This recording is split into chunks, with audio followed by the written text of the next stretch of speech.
Good evening. Welcome to your Thursday evening stroll around your celestial neighborhood. I'm Irene Pease, your friendly neighborhood astronomer, coming to you from somewhere in your celestial neighborhood.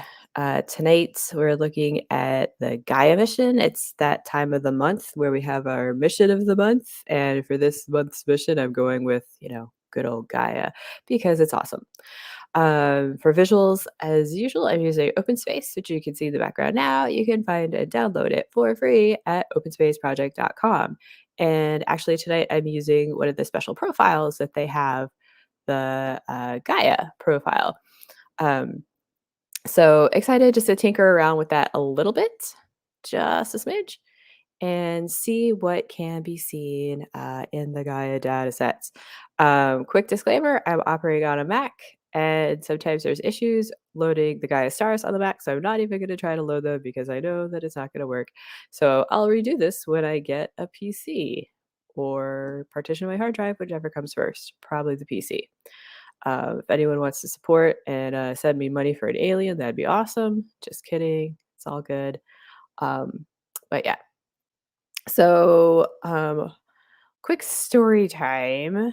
Um, we have a bunch of swirling things in the background that have nothing to do with Gaia just yet. But for those of you who don't know, soon you're going to know.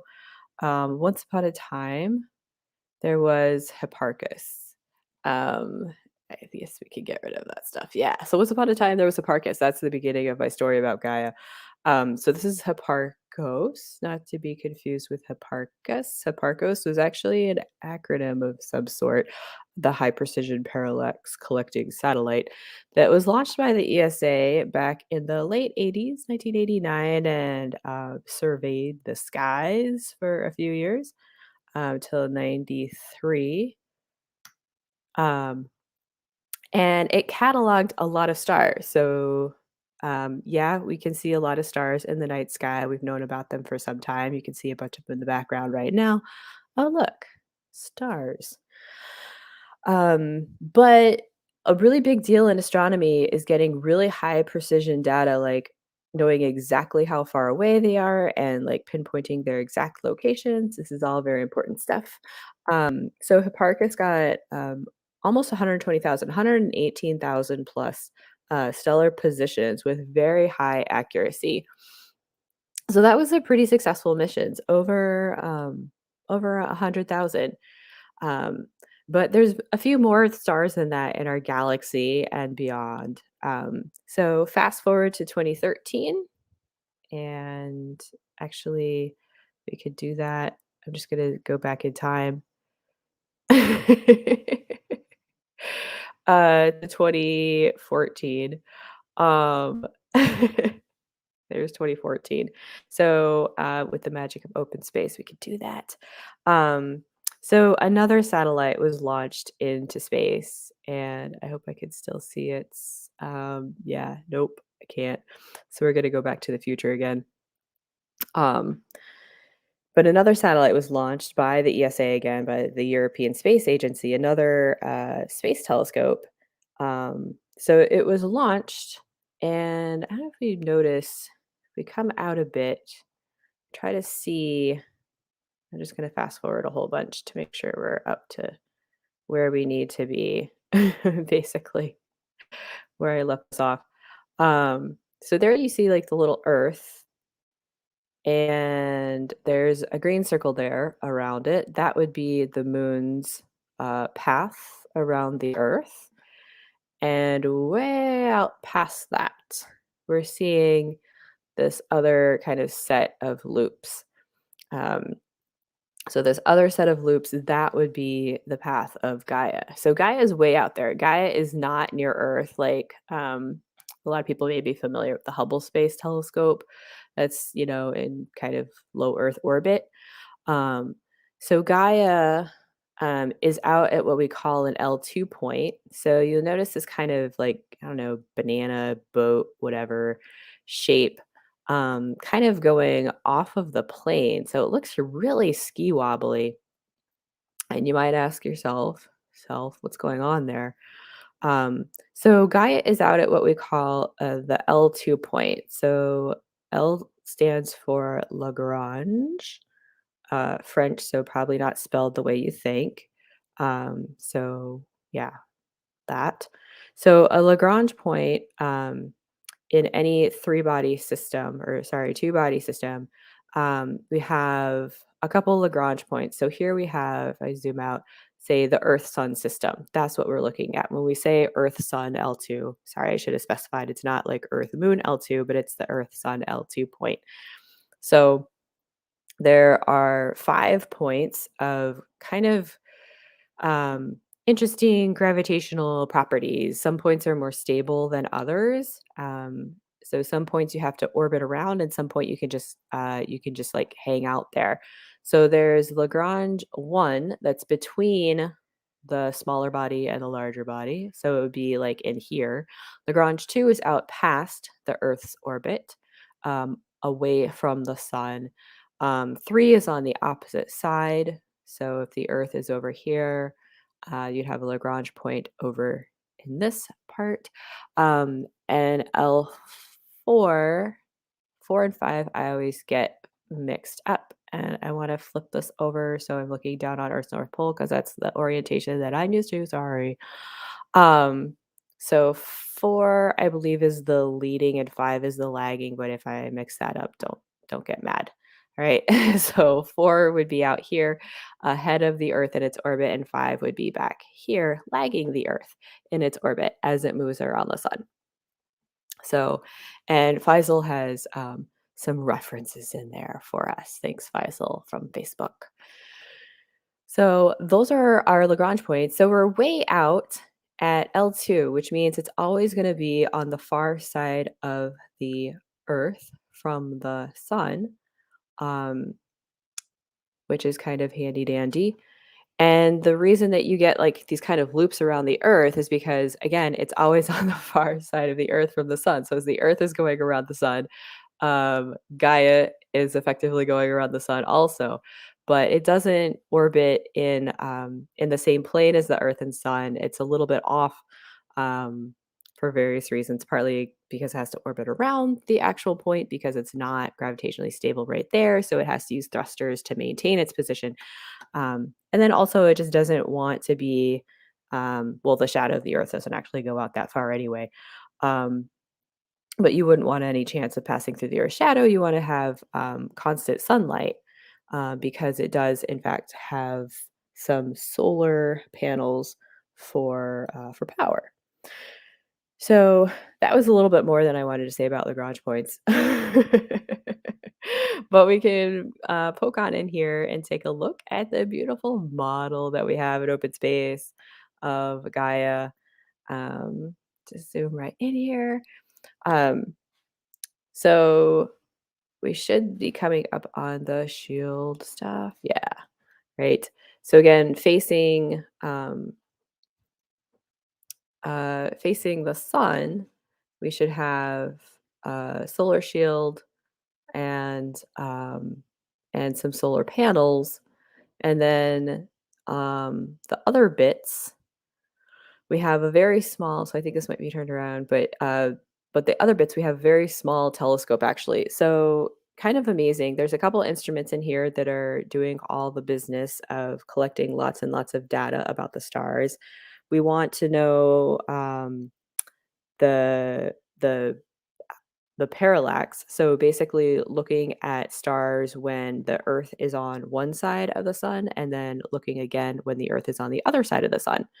So if we pull out again and kind of look at, we're basically following Earth's orbit here. Um, so this concept of parallax is like closing one eye and then um, looking at oops, some object with your other eye and then switching eyes, and that object appears to move a little bit. So actually, if I just try centering on the sun here, yeah, there's the sun, right?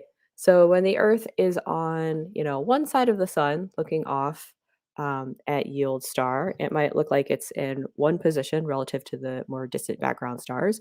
And when the Earth comes all the way around to the other side of the sun, um, then it might look like it's in a slightly different position relative to the background stars. So, measuring that apparent change, that's our parallax, and that gives us an idea using relatively simple geometry of how far away the stars are.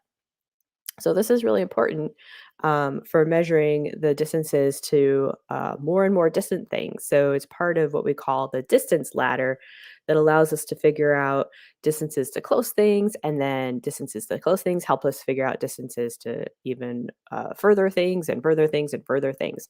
But all this is starting off with the Earth Sun distance and parallax. So we want to have like the most precise measurements for that as possible. So measuring this parallax, there's an instrument, the Astro instrument, that does that. There's the blue pass, red pass photometry instrument that measures how bright stars are. How many stars? Well, the idea is to get stars all the way down to 20th magnitude. So all stars that have a brightness that we can see with our eye in the sky. So that's going to be about 5 or 6 depending on how dark your night sky is, and then higher numbers get dimmer and dimmer and dimmer. So with a good, amateur telescope, you might be able to see 10th, 11th magnitude in a dark sky. Hubble can see a lot dimmer. So we're trying to get all the way to 20th magnitude and trying to get the brightnesses of those. And we're looking at the brightnesses and mostly the part of the light spectrum that we can see. So it has a red filter, blue filter, so red band and blue band um, that it's looking in to try to see the brightness of all these stars.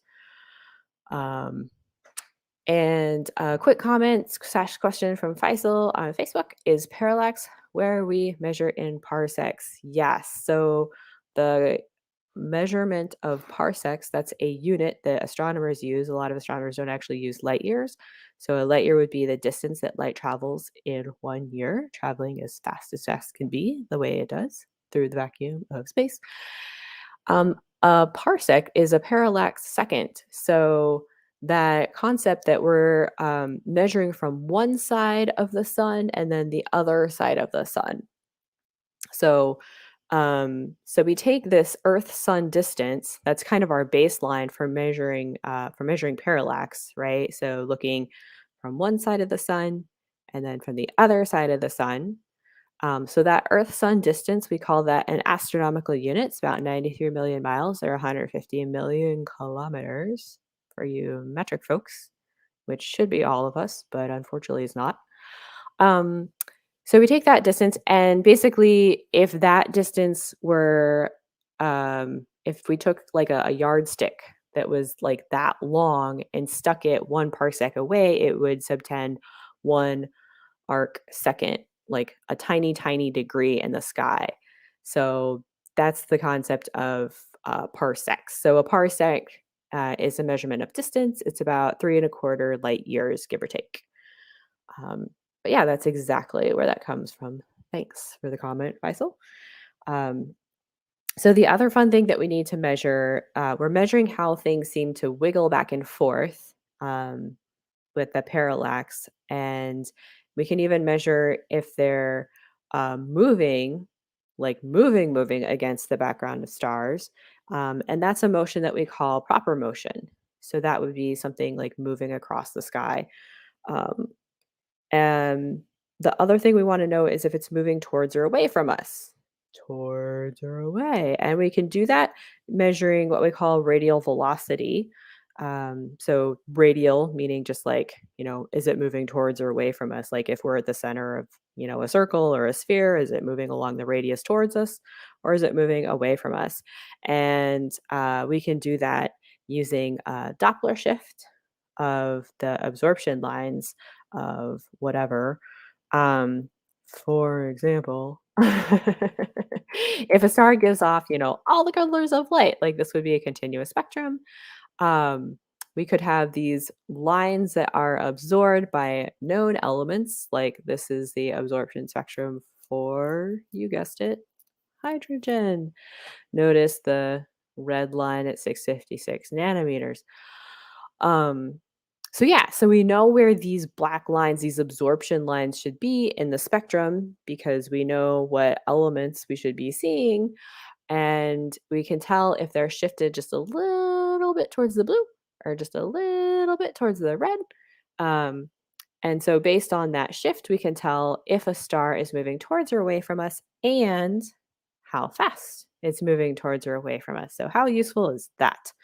So we're getting the sideways motion and the radial motion and which tells us the overall motion of a star, and we're figuring out how far away it is. So that's a lot of really good information, and there's other information as well, um, but those were the big things. The one thing that I didn't actually realize about Gaia is that it has really tiny, tiny mirrors. Not like microscopic or anything, but, like, if you think about, like, all the big telescopes that we've been building on Earth, it basically has 2 mirrors that are, about 1.5 by a half a meter rectangle. They're 2 rectangles, and they're not that big. But with these 2 relatively small rectangles, we've got a whole lot of data. So again, I can't show you the stars, but I do just want to go through a little bit of some of my favorite Gaia data. Um, so actually, let's just come back in here. Well, no, we're going to come way out. So one of the cool things that I think I showed not too long ago when he did like a tour of the galaxy or something was the bar in the middle of the galaxy. So there's like a big galactic bar. It reminds me of like the Big Bang Burger Bar or something. Um, for all you Hitchhiker fans. Yeah. So in the center of our galaxy is not just a bulge, not just a round bulge, but it's actually elongated. So it is a bar shape. And it's pretty amazing the way that just like popped right out of the Gaia data. So just by plotting stars, we were able to see that feature of our galaxy. Um, so pretty amazing. We didn't actually know because it's hard to tell from just our little point of view. If I turn on, I don't know if that's constellation lines or not. Apparently not.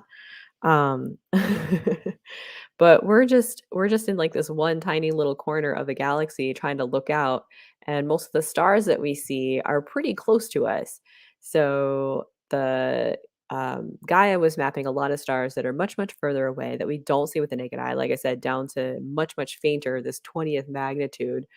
Um, and so, uh, so just by plotting the positions of all these, we were able to see that, oh yeah, there's a bar at the center of the galaxy, which is going to be, all kinds of great things for astronomy on taps all over. Another thing that I've also shared previously, oopsies, try and bring this back in here, is the radial velocities. And I think I've shared this in a couple different versions. I'm going to try to share it. Nope, not that one. That one. Yeah. Share it again. So this is just a general map looking out at the galaxy of the radial velocities. And again, this basically just tells us like where we are in our galaxy, and that the things that are closer to the center than we are moving faster because we see the inner things like getting further away from us, and then catching up to us as we look behind. And then that the things, all the stars that are exterior to our orbit, are moving slower because we're as we look outward, we see blue shifted at the things that, we're catching up to those, and then red shifted things that we've passed and we're leaving behind in our orbit around the galaxy. So we also see this. I think I've showed this with the atomic hydrogen that we mapped out at 21 centimeters. But this is just like a cool, concise version of that, also with Gaia data. So that's one of my favorite Gaia images. Really great teaching tool. Um, Also, just an HR diagram because who doesn't love HR diagrams? And there's a gazillion different HR diagrams that astronomers have teased out and like done like select surveys where maybe they only had a few points before, but now they have a whole mess of points on Gaia. So our HR diagram, this is a temperature luminosity plot, basically, of stars. And this kind of shows how stars evolve over their lifespans. So they spend most of their time on this main diagonal here that we call the main sequence. It's just this like diagonal line on this temperature luminosity plot. So we have temperature, hot temperature is on the l- left, cool temperature is on the right. Bright things are at the top, and dim things are at the bottom. So we have um, these relatively hot but dim white dwarfs. And if you look closely, there's kind of two tracks. So people looked at that and went, oh, that's neat. Two tracks for the white dwarfs we hadn't really seen before. Um, and then that's labeled here, the giant branch. So this is where stars are kind of used up their nuclear fuel and they become, giants and move on into other phases, like kind of ending phases and stuff. But yeah, so we can do all these fun HR diagrams of different populations of stars from different parts of the galaxy, and that kind of like really cool teaching tools to highlight some of that. Um, but this is the other thing that I had in here that I forgot, that skipped over, was one of the releases. So there have been a couple of data releases. We're up to EDR3. So there was DR1, data release 1. That was, the first one. Um, that was What was that? It was back a couple of years ago now.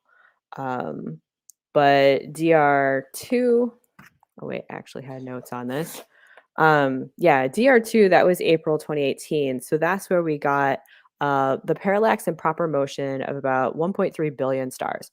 This one blows my mind. So DR3, they split it. So they did the early part last December, December 2020, and they were supposed to be getting the second part of the third data release later this year, but it's going to be postponed to early next year, early first part of 2022. But if we look at this, 1.8 billion, 1.8 billion. So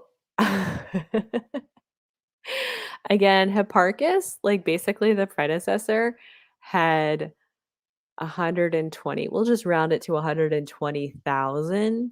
This is like one, two, three, 4 orders of magnitude higher.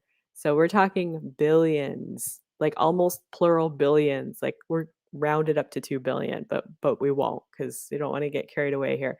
So 1.8 billion stellar positions, 1.8 billion brightnesses in light, white light. They broke it down into the other types of light, other extragalactic sources. Um, the D2R DR2 also had over 14,000 solar system objects. So just a tremendous amount of data that's been collected by the satellite, and more to come, which is pretty exciting. So again, there's going to be another data release, so you can mark your calendars for that. Um, Whoops. Forgot to focus here. I think I missed something. Um, and yeah, I definitely missed something here. Um, okay. I think I broke the sun. That's cool.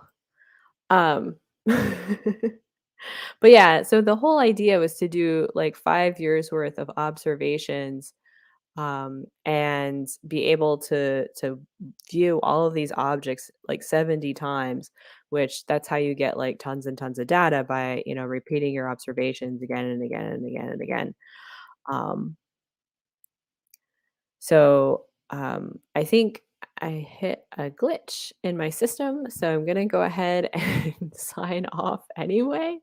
But if you do get a chance to download OpenSpace, definitely check out the Gaia datasets. If you're on a PC, like, and you turn on the Gaia stars, it's just like it's mind-boggling. It's even cooler in a dome, but I don't have a dome at my house. I just have my Mac. So here we go. Anywho, this has been just a quick tour around our celestial neighborhood. Again, I'm Irene Pease, your friendly neighborhood astronomer. Um, Check out my website if you want to know what's happening in the sky this next week. I post on Sunday evenings. And if you like the visuals and want to play around more, this is open source software. So you can add whatever data sets and tinker around as much as you want, as much as you want to break stuff or not break stuff. You can download OpenSpace for free at openspaceproject.com. Thanks, everyone. Clear skies. Be safe out there.